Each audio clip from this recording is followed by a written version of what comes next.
Hey, my name is Derek Harding. Today I'm going to teach you how to restring your bass. I have a 5-string Sadowsky. You may have a 4-string, 6-string, whatever you may have. When it comes to restringing the guitar, it doesn't make a huge difference. Just an extra string to put on, or one less string to put on if you have a 4-string. So let's get started. First, I recommend that you get one of these little restringing tools. You can find them at pretty much any major music store or your local music store. It's got this little clip right here for the strings. It's got a little cutout for the knobs. And technically you can restring your guitar by hand, but this little tool makes your life so much easier and so much quicker when you're restringing, especially if you're at a show and you break a string. You don't want to be taking 10-15 minutes to restring everything. It's really worth the couple bucks that it costs, so I would definitely invest in one of these. So in order to restring your bass, you're going to need new bass strings, right? So basically there's a huge variety of bass strings to choose from, just based on what kind of music you play, how you play it. Just depends on what kind of strings you get. I just recently picked up these D'Addario XLs, regular light gauge, EXL 170-5. I really like the way these strings sound, especially for the kind of music I play. And D'Addario is a really respectable brand, but like I said, there's a huge variety. So just be sure to get the right kind of strings based on the style of music that you play. So a quick tip before you even start is I recommend that you take a picture from about here up. And you can see exactly how the strings are wound, and you want to duplicate that when you're restringing. But just to make sure that you don't accidentally do it the wrong way and then have to undo the string, redo it and all that. It's a whole process. So just save yourself some time, take a quick picture, and when you're restringing you can just look at it, make sure the strings are going in the right place. So the first step is to remove the strings that are currently on the guitar. All you gotta do is just go down and loosen all the knobs till the strings unwind. Should be able to just pull them off.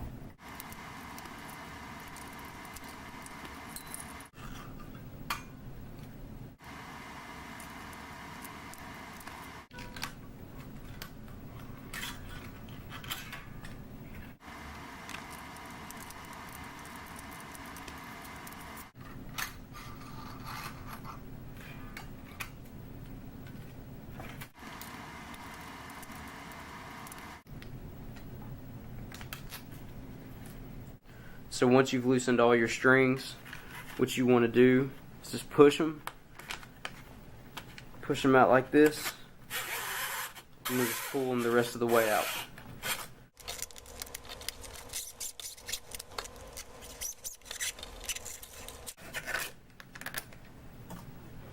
So now that your guitar is totally stringless, this is a good opportunity to wipe it down, clean off any dirt or fingerprints that may be on it, get it looking nice and shiny for your next show or whatever you may have coming up. Next, get out your new strings.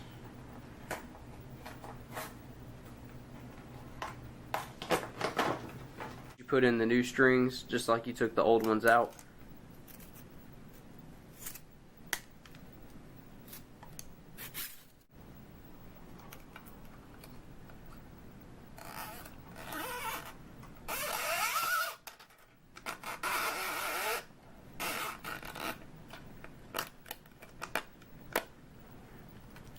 You want to pull it and make sure it's tight, make sure it'll stay in that slot. So now is when you want to look at that picture you took to remember how you put the strings on exactly. So you'll notice that your string is considerably longer than you need it to be. So this is when you get your cutting tool and you just want to measure a few inches past where you think it should be. So we're putting it on this one, so I'm going to say give it about that much slack.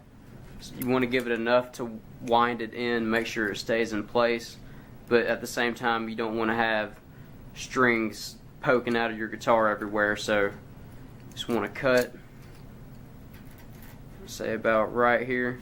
And before you cut, just remember you can always cut more, but once you cut it, it's cut, and if it's too short, then you're gonna have to buy a new pack of strings, and you don't want that. So just be liberal when you first cut it, and you can always cut it down.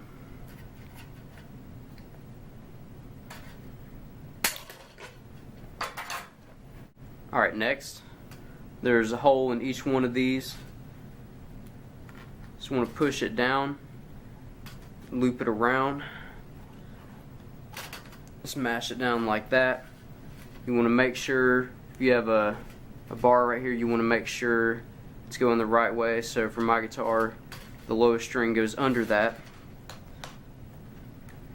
And again, don't forget to keep tension on your string the whole time so that knob doesn't let loose.